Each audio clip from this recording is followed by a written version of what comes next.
Salam dostlar, axşamınız xeyir.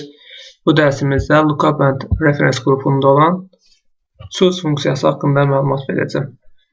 Choose funksiyası hər hansı bir verilənlərdən, ona ötürülmüş verilənlərdən verilənə bir ardıcıllığı olur. Həmin ardıcıllıqdan biz hansını istəyiriksə, onun nömrəsini ötürürük və həmin nəticəni bizə qaytarır.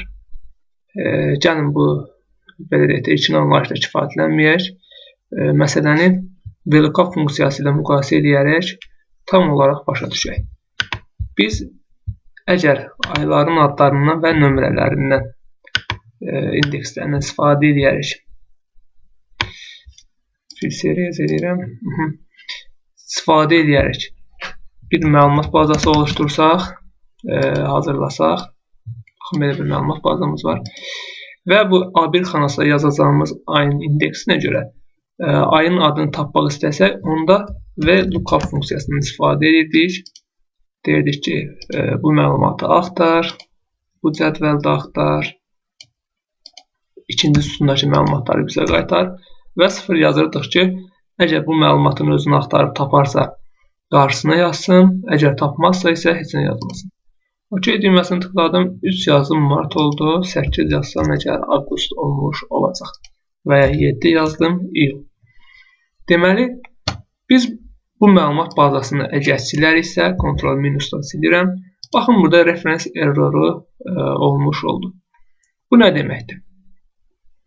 Bu o deməkdir ki, biz demişik ki, get A1 xanasındakı məlumatı hansı bir cədvəldə axtar, amma həmin cədvəli sonradan silmişik və ona görə belə bir error verib. Bu kimi hallar praktikada çox başımıza gəlir. Biz istəyəriksə bu məlumatları hər hansı xanalarda yox, hansısa funksiyanın tərkibində saxlayaq, onda mütləq şəkildə choose funksiyasını seçməliyik. Baxın, deyirəm, choose elə, seç, index number olaraq A1 ötürürəm. Choose olaraq A1 ötürdüm və value'ları burada yazıram. Həmin məlumatlar. Baxın, ardıcıl şəkildə yazıram. Yanvar, fevral, mart. Digərlərini yazmıram, çünki gəlin yazaq. Baxın, bu şəkildə gedir. Aprel, may.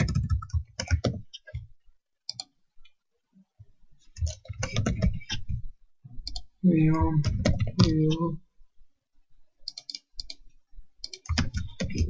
avqust, sentyabr,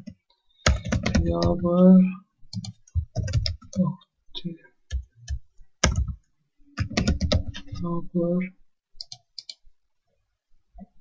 olsun noyabr və dekabr.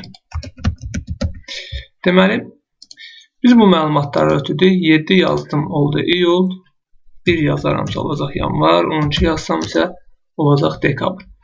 Yəni, biz bu funksiyanı yazmaqla, baxın, bir ardıcıllıq ötürdük həmin funksiyaya. Yanvar, fevral, dekabr kimi.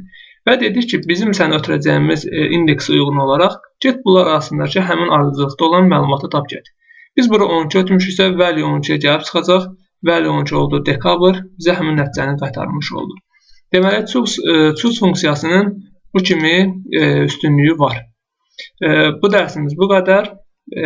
Növbəti dərslərimizdə görüşənədək.